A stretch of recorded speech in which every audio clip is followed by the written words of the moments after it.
A B parallel to C D, ये line इस line के पैरेलल है। Angle APQ is equal to 50 degree, ये एंगल हमें 50 डिग्री गिवन है। आरपीडी 127 डिग्री गिवन है, तो आरपीडी लिख दो, पीआरडी 127 डिग्री है। Find angle X and Y, तो एंगल एक्स और वाई को हमने यहाँ पे फाइंड आउट करना है। तो हमें क्वेश्चन कहां से स्टार्ट करें, ये चीज सोचने की बात होती है।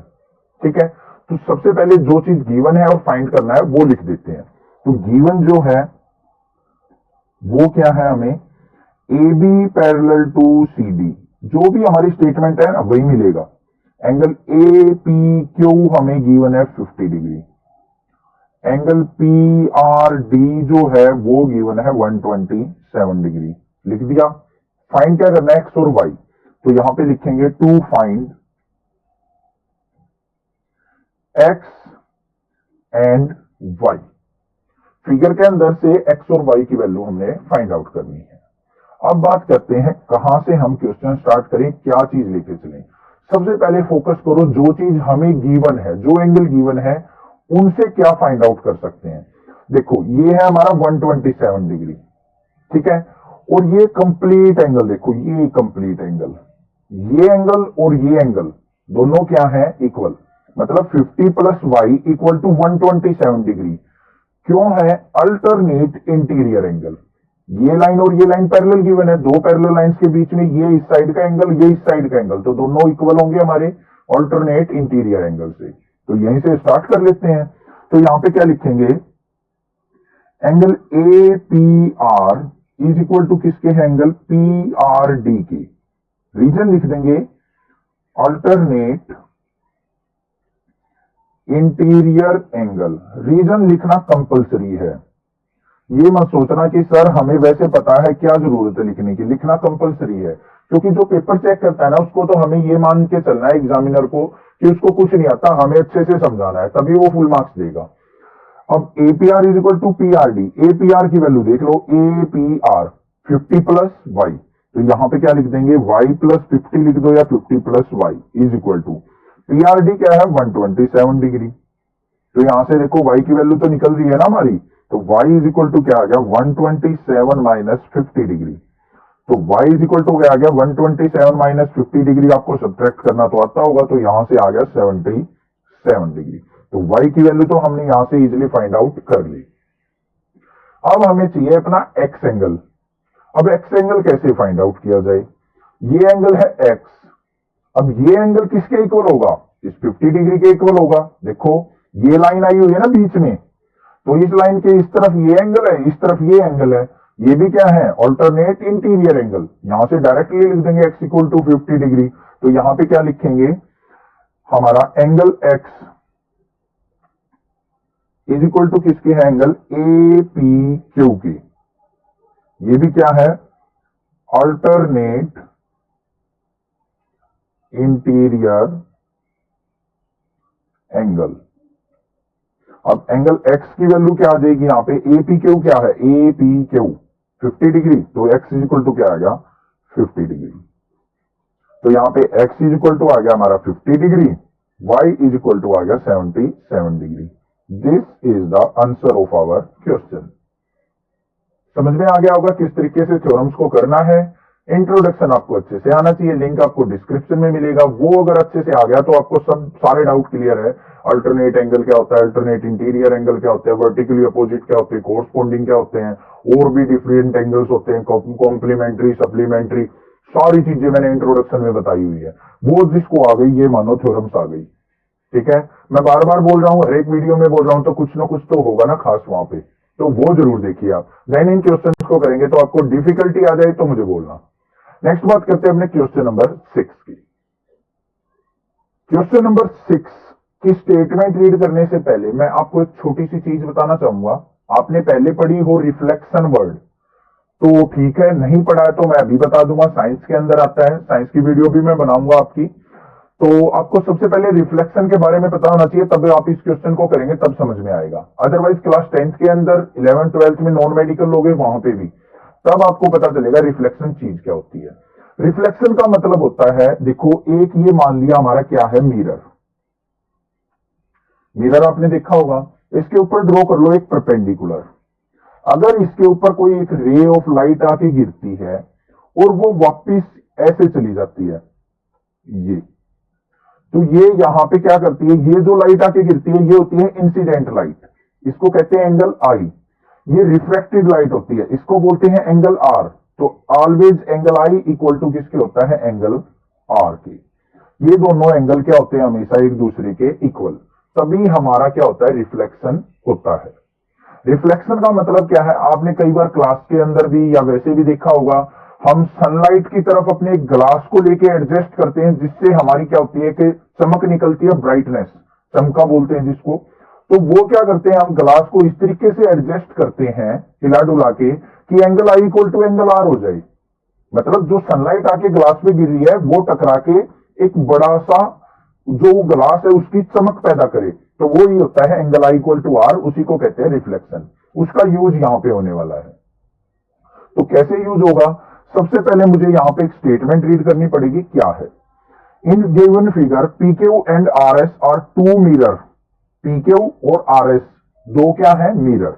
तो मिरर है तो मिरर की एक साइड क्या होती है हमारी, पॉलिश्ड, पीछे से पॉलिश किया जाता है ना mirror.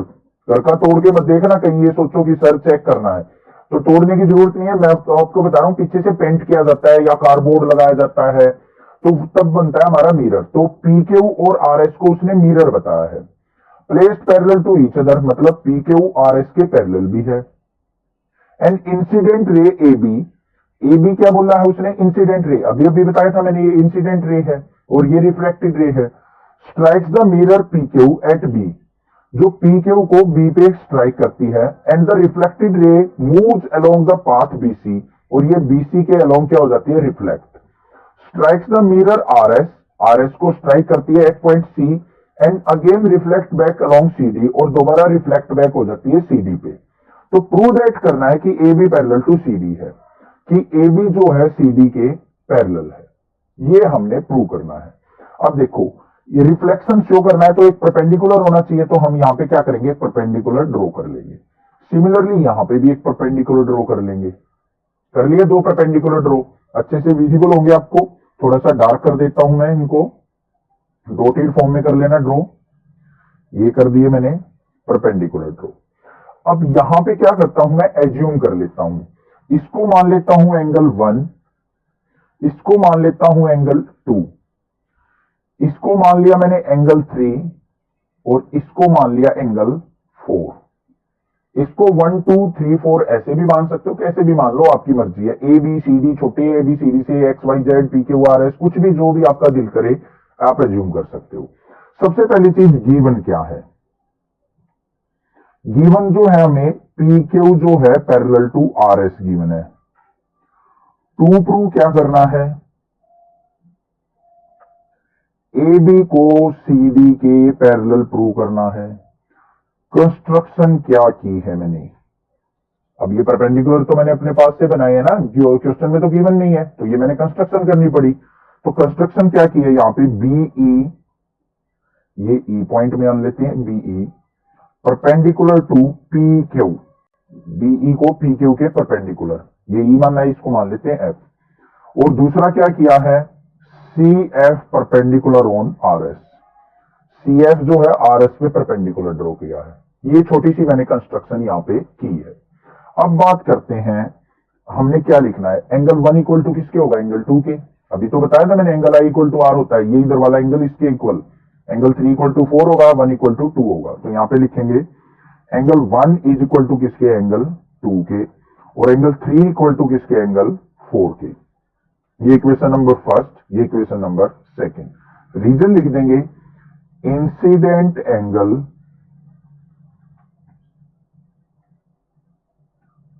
And reflected angle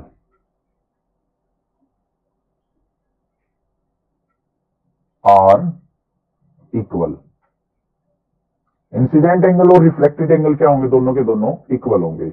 by law of reflection भी लिख सकते हैं हम, अगर आपको पता है तो, आपने पढ़ा है तो यहां पे एक और रीजन लिख सकते हैं, अगर ये ना लिखना चाहें, by law of reflection, reflection के लॉ से हम लिख सकते हैं ये दोनों क्या है, एंगल इक्वल है। अब बात करते हैं यहां पे एंगल 2 जो है वो एंगल 3 के भी इक्वल है। एंगल 2 जो है वो किसके इक्वल है? एंगल 3 के इक्वल। क्यों? दोनों के दोनों क्या है? अल्टरनेट एंगल है हमारे। ये दोनों लाइन पैरेलल हैं, तो ये एंगल और ये एंगल क्या हो जाएंगे? हमारे इक्वल हो जाएंगे। तो एंगल 2 इक्वल टू एंगल 3, इसको मान लिया equation number 3, alternate angles. Clear है? अब देखो इक्वेशन नंबर फर्स्ट, यहां से हम बात करें तो देखो एंगल 1 इक्वल टू एंगल 4 भी हो जाएगा फर्स्ट और सेकंड से। फर्स्ट सेकंड थर्ड तीनों इक्वेशन का यूज करें, अगर 2 इक्वल टू 3 है, ये दोनों इक्वल है, तो 1 इक्वल टू 4 भी तो हो जाएगा हमारा। तो यहां पे क्या लिखेंगे? From first second and third angle 1 जो है वो किसके इक्वल हो जाएगा? एंगल 4 के। एंगल 1 इक्वल टू किसके हो जाएगा? एंगल 4 के। मतलब ये एंगल इस एंगल के भी इक्वल हो जाएगा। तो इन दोनों एंगल का सम इन दोनों एंगल के सम के इक्वल ही तो आएगा हमारा। ध्यान से देखो, ये एंगल इसके इक्वल है, मान लीजिए 30 डिग्री, ये भी 30 डिग्री है, ठीक है, दोनों इक्वल हो गए। और ये एंगल इसके इक्वल भी है, तो मान लिया ये 20 है, ये 20 है, तो ये कितना हुआ टोटल? 30 और 20 मान लिया 50, तो ये भी कितना हुआ? 50। तो ये एंगल और ये एंगल क्या हुए? इक्वल। तो यहां पे क्या लिखेंगे? So angle 1 plus angle 2 is equal to किसके? एंगल 3 प्लस एंगल 4 के। और ये पूरा एंगल अगर इस एंगल के इक्वल हो गया तो ए बी और सी डी पैरेलल हुई तभी तो होंगे। ये एंगल और ये एंगल इक्वल कब होंगे? जब ये लाइन और ये लाइन एक दूसरे के पैरेलल होंगी। अल्टरनेट एंगल तभी तो बनेंगे ये और ये लाइन अगर पैरेलल हो, इन दोनों का सम और इन दोनों का सम तभी इक्वल हो सकता है। तो यहां पे क्या लिखेंगे?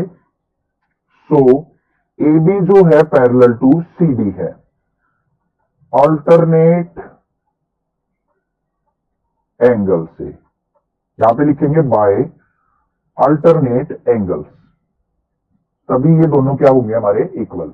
आई होप आपको समझ में आ गई है बात, कोई डाउट नहीं होगा आपको। कोई भी डाउट किसी प्रकार का लगे तो आप मुझे कमेंट करके यहाँ पे बता सकते हैं। एक बार दोबारा बता देता हूं मैं थोड़ा सा आपको, यहां तक तो आपको क्लियर हो गया होगा। 2 इक्वल टू 3 था, 1 इक्वल टू 4 था, तो हमारा क्या हो गया? यहाँ पे 1 इक्वल टू 4 भी हो गया। मतलब 1 इक्वल टू क्या था हमारा? 2, 3 इक्वल टू 4 था बाय लॉ ऑफ रिफ्लेक्शन। तो हमारा यहां से 1 इक्वल टू 4 भी हो गया।